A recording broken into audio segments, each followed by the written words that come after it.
Funding for Current Conversations is provided by the University of Oklahoma President's Office, OU Outreach, and World Literature Today. Welcome to Current Conversations. I'm R.C. Davis-Indiano. Today we're going to be talking about the latest developments in Syria and the Middle East. Our guest for today's show is a distinguished expert on Syria, Dr. Joshua Landis. He's the director of the University of Oklahoma's Center for Middle Eastern Studies and a frequent contributor to print and electronic media around the world.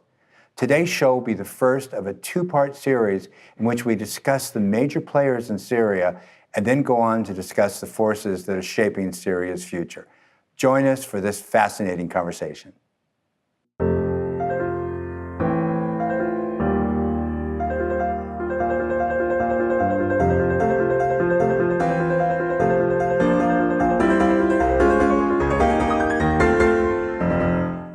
Dr. Joshua Landis, welcome to Current Conversations. It's always great to have you on the show.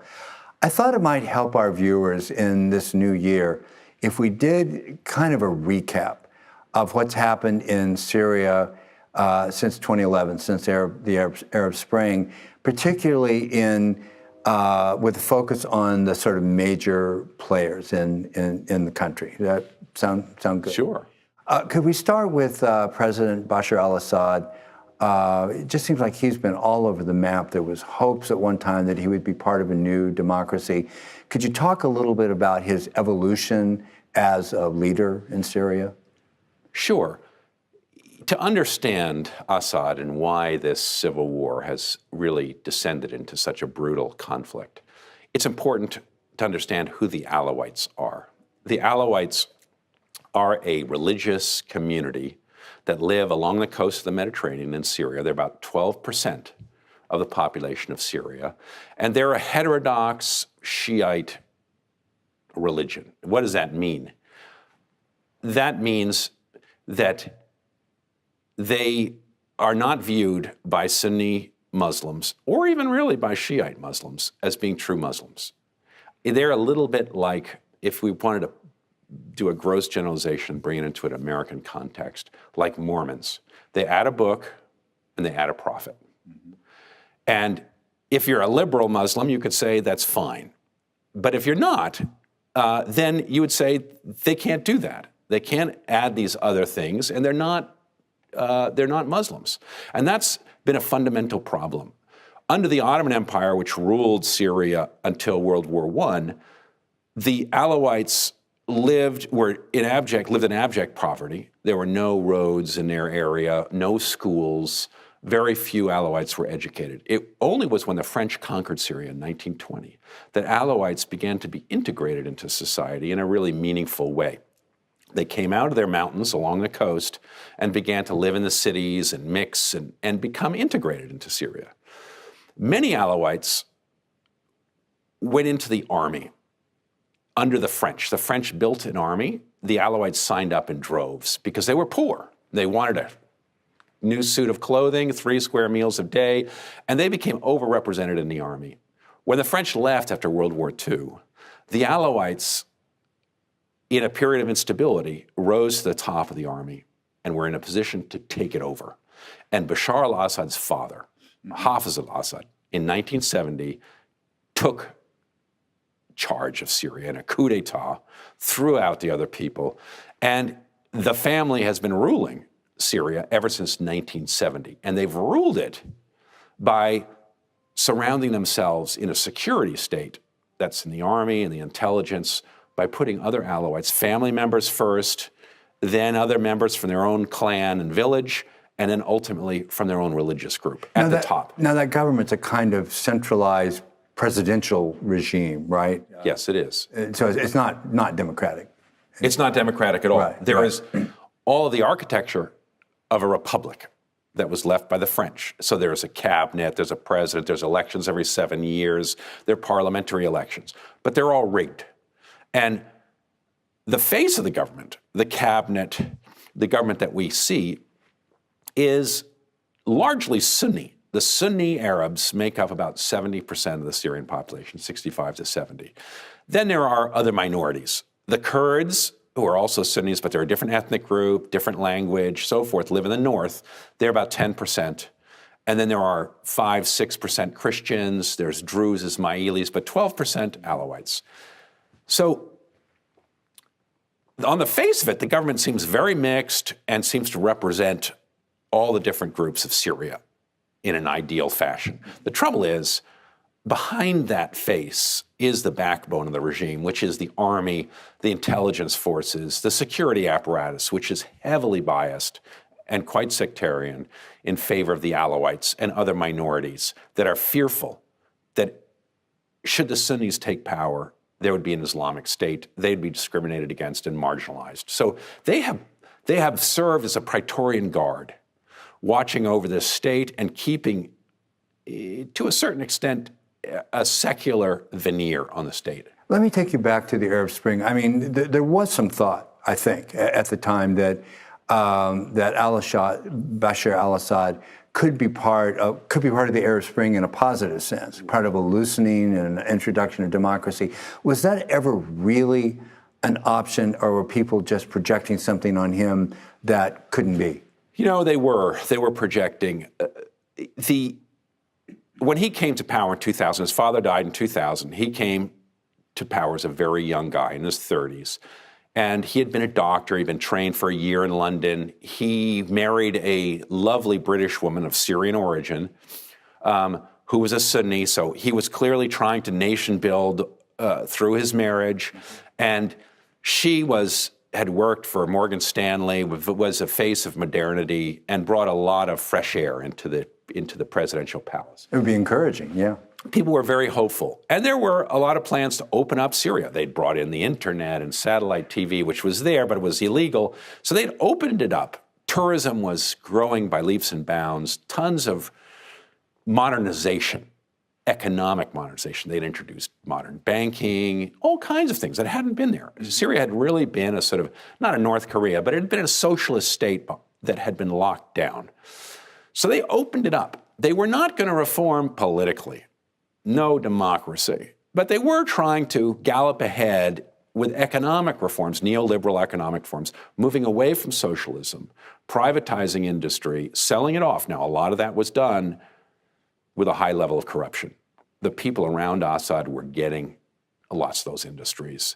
So they were getting rich. And what you saw is a crony capitalism emerging where an elite around Assad was getting filthy rich, and a lot of Syrians were remaining very poor, and an income gap spread viciously in Syria. Something we've seen a lot in the Middle East with someone at the top like that and then a disaffected populace. Well, we've seen it a lot in the United States, too. Yeah. And now, of course, America has been protected from the worst because we were such a rich country. But if you take a poor country like Syria, where 30% of the people are living below the poverty line, 20% are living on $2 a day or less. If you get an inflation, and with commodity prices going up like oil and heating gas and bread, then it just hammers those people. So the bottom were getting hammered. The wealthy were beginning to drive Mercedes, going out to restaurants, wearing pretty suits, all these glitzy stores in downtown selling Prada and other stuff like that that most Syrians just couldn't even dream about. So it was this lack of economic justice that led the Sunni rebel groups initially to rebel? There was a lot of economic injustice, but there was a lot of political injustice, too. The regime had ruled with an iron fist. People who dissented would get brought into the secret police. A number of my friends brought in several times. Ultimately, they get slapped around and said, are you going to be a traitor? Do we have to? They threaten you. And if you continue to make trouble, they'll put you in a dungeon and they'll torture you. And, you know, people disappeared into that gulag. Well, would it be fair to say that during the period you're talking about now, there was a kind of al-Assad 2? That is to say, he's somebody responding to the Sunni rebel groups, and there's a budding civil war, but he hasn't clearly emerged as the really repressive people who's going to use cluster bombs and everything else that we see later. It's kind of an interim, isn't it? Or absolutely. And he was a young, naive guy. He'd been brought up with a silver spoon in his mouth. He wasn't like his father, who'd been brought up in a little village, had known poverty, had known the people. Bashar was brought up in a palace. The guy had had everything he ever wanted with private tutors and so forth. So he didn't have a clue, really, how people were suffering. And he had never used force himself. It wasn't until this uprising sparked that he had to make all these decisions and learn to be brutal. Get hardened. And get hardened. And the people around him, he still had lots of generals and other people who had been in his father's age, who had been working in those torture chambers. So they were saying, this is explosive. They had been dealing with jihadists who were traveling through Syria to go to Iraq to fight Americans. There were tons of they were taking down, the security people said, we were taking down cells of jihadists, every month. We knew what the potential was. Once the uprising started, they all saw jihadists taking over. Well, and once the uprising really got started, it looked like the insurgents at one point could succeed or at least make a lot of progress, right? Yes. The demonstrations started. They were, of course, peaceful demonstrations. Everybody in Syria wanted change. All they had known was 40 years of dictatorship under the Assads. Everybody wanted change. Christians, Alawites, you name it. Of course, older people were very fearful. They had been through periods of coups d'etats and a lot of political change and turmoil in Syria previously. So the regime immediately braced itself, and the people who had been doing all the secret repression, they knew, or they believed, this is going to turn into a sectarian bloodbath overnight. There are going to be jihadists who come in from all over the place.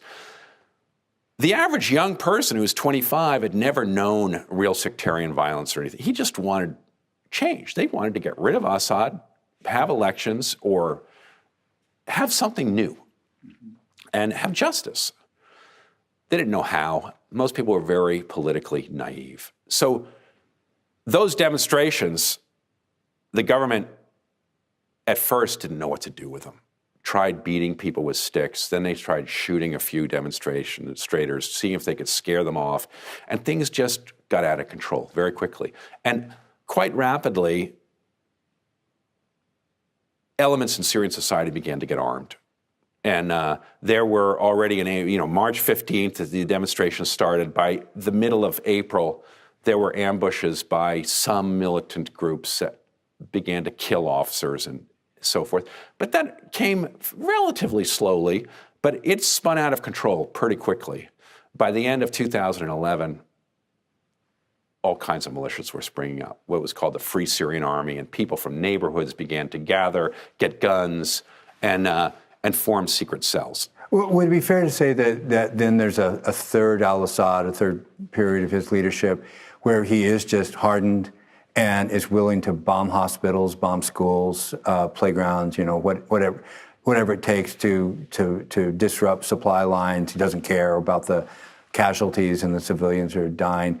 Is that the one that just runs up to the present, or is there another Assad that we? Yes, no, that by the end of 2011, after 8 months, that's when he started using planes, for example. There weren't any planes and bombing that was so indiscriminate. But as the military began to lose control of certain areas, it was very difficult to go into those areas, into towns, because if you're going on the ground with guns, you're going into somebody else's territory. They can ambush you from buildings. It's very bloody. So you don't want to do that. You don't want to get your army sacrificed. So that's when the pressure is to bomb and use air power. And America does the same thing. We don't want to put boots in the ground in Iraq, we just want to bomb the crap out of people. And that instinct is very powerful. If you've got an air force and they don't, why not use it? Because then you don't have your own soldiers getting killed. But of course, it means a lot of indiscriminate damage. And then the chemical weapons during that period. And then the chemical, things went out of control, but it showed the chemical weapon use was a demonstration of how quickly things could escalate. And that's the it works. The horrifying thing. Yeah, the horrifying thing is it works. Is that it does work. You can be mean, and people get frightened. And Lao Tzu, all the war theorists say, don't escalate slowly. If you're going to fight a war, escalate much faster than your enemy, because you'll destroy them quicker and fewer people will be killed. ISIS makes that point with the crucifixions and the beheadings. Violence is powerful. Yeah, and most people are not used to violence, and they will be intimidated. Now, And we want to bring the other players into this, but to finish with al-Assad, to run it down to the president, the government seems to be in such a precarious position, because if it's being propped up in some ways by Russia, it's generated hatred across the country. The terrible things the government has done with its bombing and chemical weapons, et cetera, that doesn't seem like it puts him in a very good position to rule for the future. You're absolutely right. I mean, this is a big question, is how can you put a country like Syria back together again? Can the United States and the new government under Abadi in Iraq put Iraq back together, where Kurds, Shiites, and Sunnis, which have been fighting each other so brutally, can rediscover a convivienda and share power? Or is it going to be some fairly brutal minority or majority, in the case of Iraq, ruling over the others under their boot? Yeah. And it's unclear. We don't know the answer to that. We've seen throughout the Middle East, whether it's in Yemen, where Shiite Houthis are being bombed by the Sunnis with the help of Saudi Arabia, or in Syria, where the Alawite elite, with Russian help, is beating these rebels back. And I don't know the answer to that. I wish I did know the answer. It is. In some ways, the sectarianization, the religious struggle, has become so rife in places like Iraq and Syria that it is hard to see how those differences can be mended, in part because there is no real acceptance across lines that the two religions have to recognize each other as godly people, because they both see each other as unbelievers. And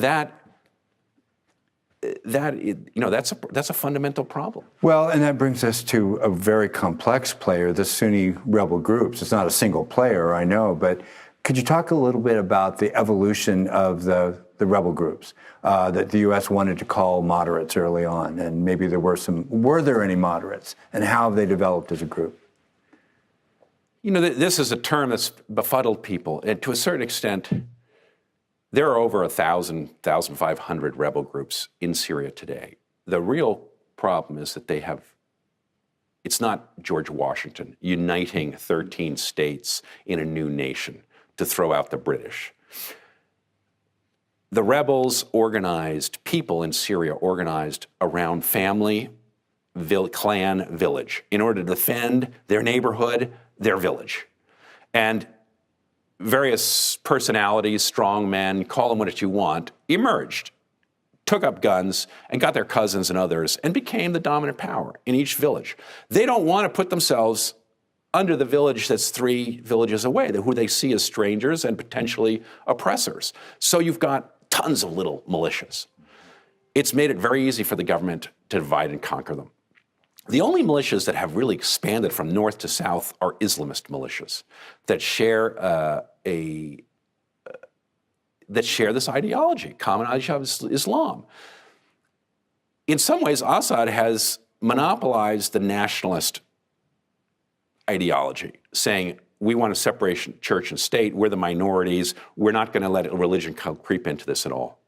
The rebels, almost every rebel militia wants some level of Sharia law. And so this is the problem with the militias is that America wanted to empower what they called moderate militias, but the moderate militias were the small-time operators who were defending their village, as opposed to the dominant militias, the militias that have become dominant, like ISIS or al-Qaeda, Ahrar al-Sham. There's a few other militias that are big militias, but they're very Islamist. And America, of course, spurns them and sees them as no good radicals who are bad people. But they're the only ones that have really been able to bring together people under and fight hard, really sacrifice. So the people that America is trying to build up are the small-time warlords. And we're not having any success. We didn't have any success. During that early period of the struggle where America was constantly debating arming the moderates, et cetera, wasn't there kind of a projection of we were creating the moderates in the way we wanted to see them, not as a dynamic shifting allegiance the moderates are on the ground, they're constantly trying to see which way things are going to go, they're aligning with one group one day, could align with another group another day. The idea of some kind of large, stable, moderate group that we could arm, that really never existed. It never. And we did 3 different strategies for arming moderates, and all of them failed spectacularly. The first one was to set up what we called a Supreme Military Council, where we got a bunch of officers that had defected from Assad's army to join the rebels and formed a committee and put one guy, Salim Idris, on the top. And we gave him money. And he was, with that money, to, in a sense, buy all these little local militias. They were going to somehow give allegiance to him, let him be the commander-in-chief, because he had arms and money that were being funneled in by various intelligence agencies under American supervision, but mostly Saudi money, Qatari money from the Gulf. All those militias were happy to take their guns, but they weren't going to follow his orders. Mm-hmm. And when he refused to give arms to the more Islamist militias, they simply marched in and stole everything he owned. There were tons of warehouses equipped with American equipment. They just went and plundered them. They left his men hogtied in their skivvies rolling around on the floor. We have videos of it. I mean, it was embarrassing because they didn't have any real social roots. And the Islamists just cleaned the floor with them. And every time we tried a new strategy, the same thing happened. And all of our guns and supplies ended up in the hands of al-Qaeda and other Islamic militias. So in a sense, the United States was arming the Islamists. We didn't do it intentionally, but they were just playing around with these little warlords that America was funneling arms to. I know it's easy to be critical in retrospect, but it just does seem like such a dead-ended strategy to arm the moderates. If the U.S. had asked you at that point, or asked any other credible experts on the region, it seems like they would have gotten some pushback on the possible success of that strategy. I just really wonder how it went on as long as it did when it seemed to have so little chances of succeeding. What's the alternative? The alternative is to support Assad. Yeah. And America could not do that. Assad was our enemy. Assad's a dictator. All of our essential prejudices, or let's say the basic principles of our foreign policy is democracy promotion, human rights, we don't support dictators, people who torture people. We wanted to, and all of our allies, Saudi Arabia, Israel, Turkey, the Sunni powers of the Middle East were all pushing us. You've got to get rid of Assad. This is an Iranian stooge.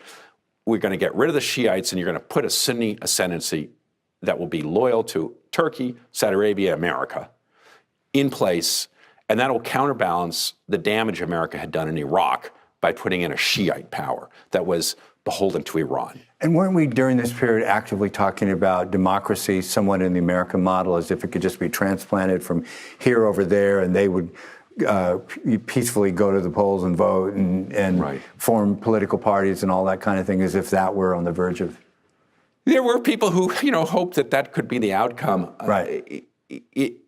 I don't know how many people still believe that after Iraq and Afghanistan. Yeah. On the other hand, they didn't want to sit around and do nothing and watch Assad shoot these demonstrators. There was a tremendous urge to go in and help people.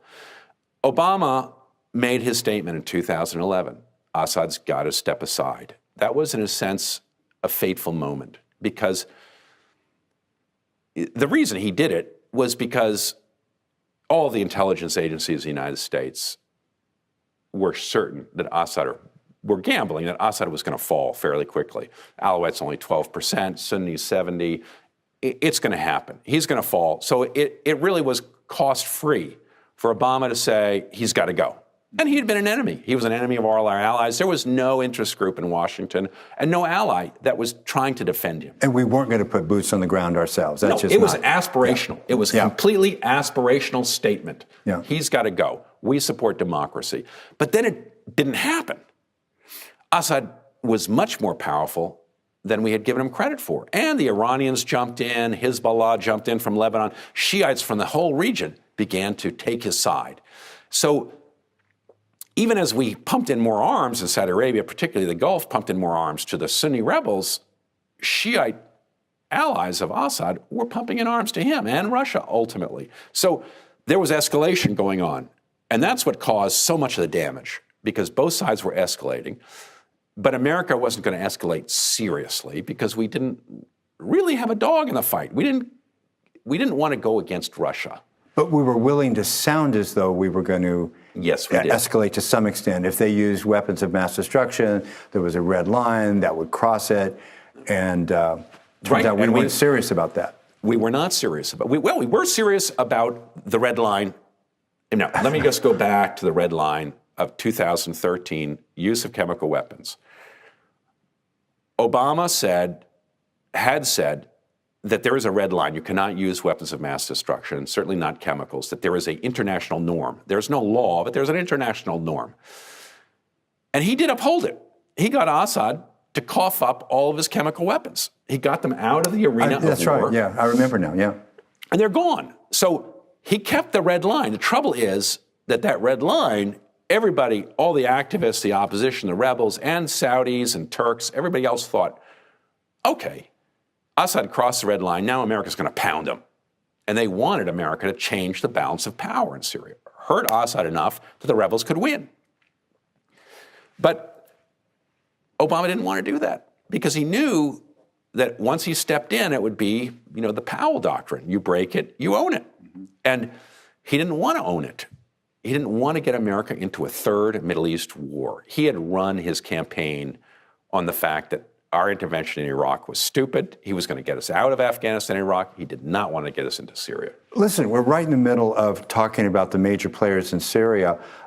Stay with us for another half an hour, and we'll finish this discussion and talk about where things might be going in the next year. Does that work? Wonderful. Thank you.